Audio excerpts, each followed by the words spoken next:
Hi, it's Krum here. Have you ever tried to pick up the brush just to smudge some paint on the canvas and for the end result to be nowhere near to where you planned it to be? Well, I have so too, because painting is hard.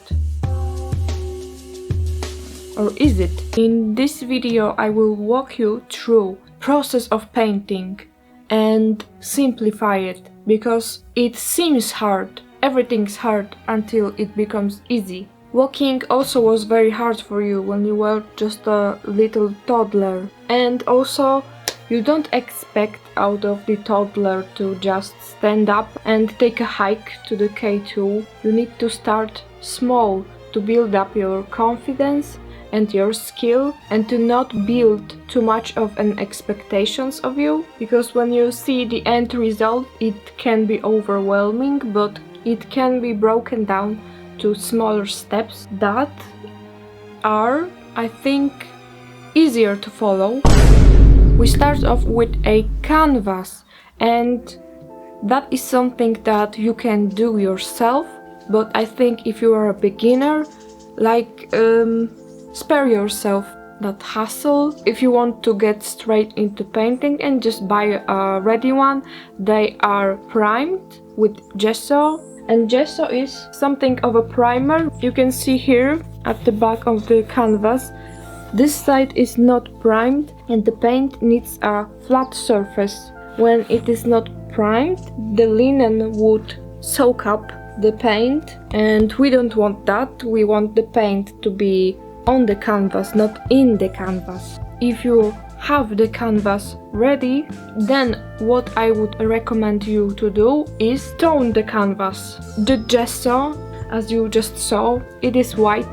There is a variations of different colors of gesso, but today we talk about white canvases. This is the other thing we can touch on, the color theory, because we see colors differently and that depends of the neighboring colors.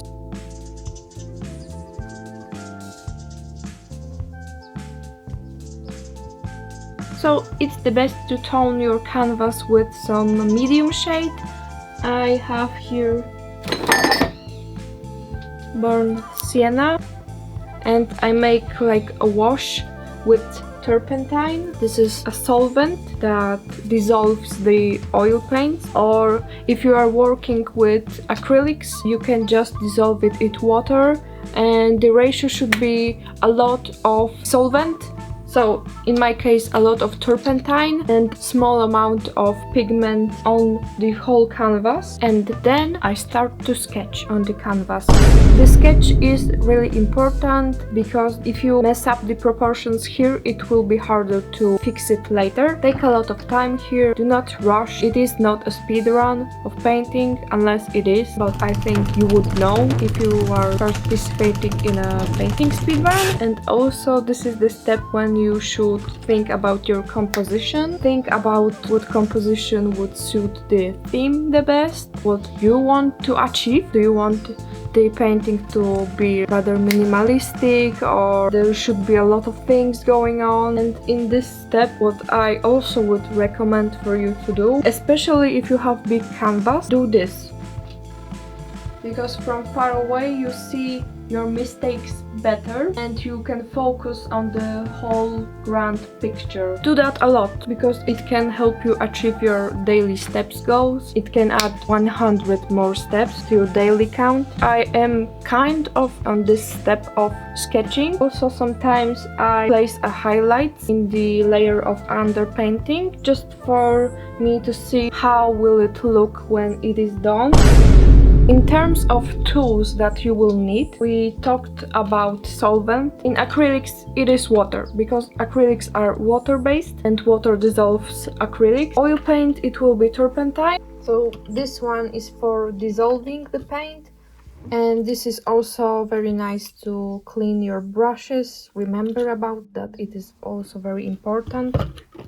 Linseed oil, that makes the oil paint oily, because oil paint without medium is still kind of dry. It depends of course on the brand, but I think for the oil painting some medium is necessary, but the linseed oil makes the paint dry really long. Oil paint itself dries quadrillion times longer than acrylics, but in oil painting we have something that makes it dry faster. Cicative. This is for dark colors, very time saving, because a little amount of this added to your oil paint mixture with linseed oil makes a huge difference. It dries a lot faster. Cicative. I also have the one that is for the lighter colors. And when you are done with your paintings, you will also need some varnish. If it comes to paints, if you are a beginner, don't invest in expensive oil paint. They can be extremely expensive, like $100 gazillion for the one bottle of some premium brand. What I started with is cheapest brand. It is not the best quality, but I think that it is still nice to work with, despite of the acrylic paints. If you are working or want to work with acrylic paints, I would say that research first, because the worst acrylic paints are very bad and they can make your experience 10 times worse. There are a lot of brands that are affordable, and also acrylic paint is more affordable than oil paint. And also mix your paint. Do not buy the sets of 60 different colors. In the long term you will need to learn to mix your paints. So we have 3 primary colors, that is blue, yellow and red, and to that we add white and black, and from this we can make bazillion different colors. So I would recommend for you to just buy some 3 primary colors. These are mine. And also for just the convenience, because I always mix some like brown warm shades, so I have here burnt sienna and also some raw sienna and yellow ochre, but I don't have here some violets or some greens. I can just mix them, and I can mix them in various shades. I think that this is just better economically to buy large tube of red and blue, make whatever proportions you want and make whatever violet you want. When you have all your paints, your canvas, you need to have a brush, you know, to paint. It is not good to paint with your finger. Paints can be toxic. Disclaimer: if you paint with oil paints, because they can be very dangerous.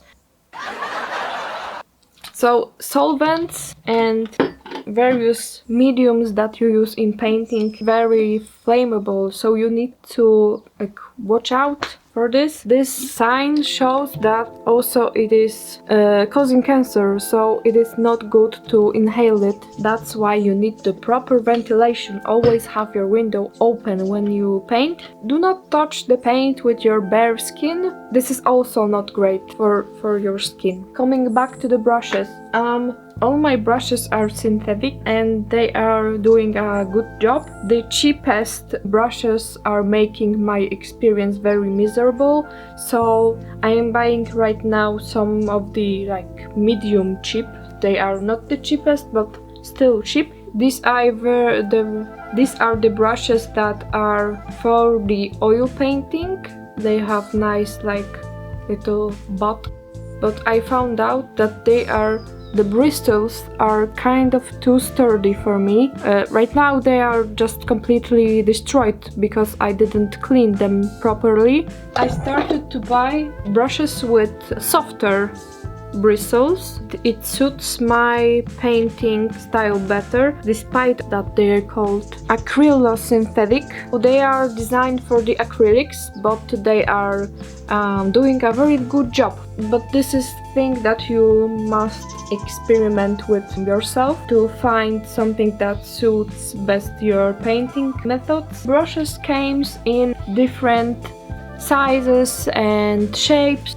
Some fan brush here, and it is good for blending or just making weird shapes. For the beginning, I would just recommend for you to go and get some simple brush, square at the end or little bit oval. And also I do have some painting knives. They are good for the experimenting with your texture. You can use them to place a big amount of paints.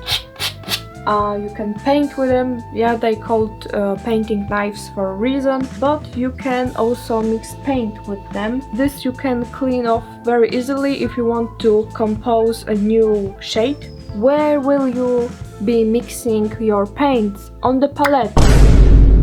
This is, I think, the easiest. You just need the flat surface that you can clean. So with acrylic there's a nice patent, wet palettes, because acrylics dries very fast. With oil paints it is kind of easier, they don't dry that fast, but they also do dry.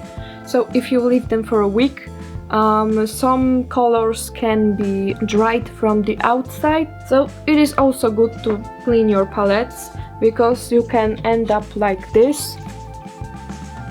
And this is wooden palette that is cheap, but over the time all of my wooden palettes, they got so destroyed. So I aim for the glass palette, and I think this is easiest to clean, because even if you have some dried out paint that is so dry, like the Sahara Desert, you can just take some scraper and get it off. Also, this is not very ecological, so you can hate on me. I have these tear-off palettes. This is very convenient because you don't even have to clean them. You can just tear it off and you have next clean sheet here.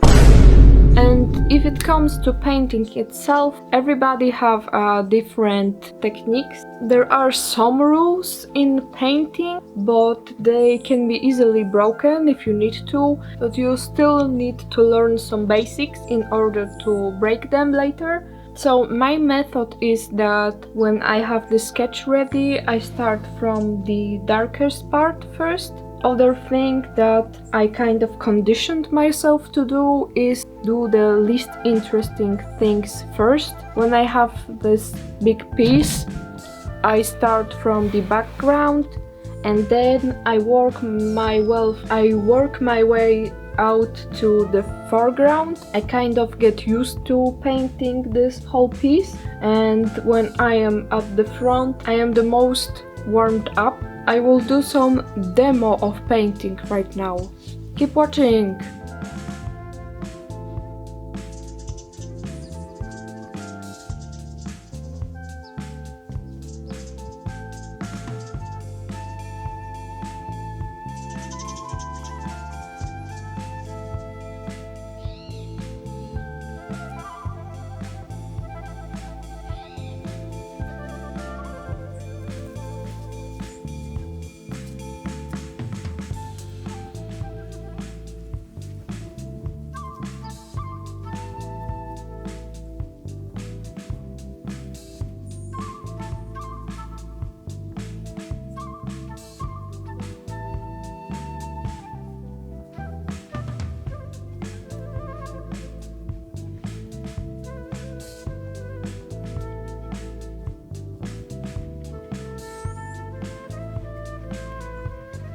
I hope this was kind of helpful to you, and I wish you the best of luck in your path on becoming the ultimate painter.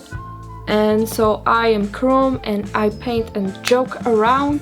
If you want to see the videos when I'm more unserious, then you can, I don't know, click some link in the description or just check me out.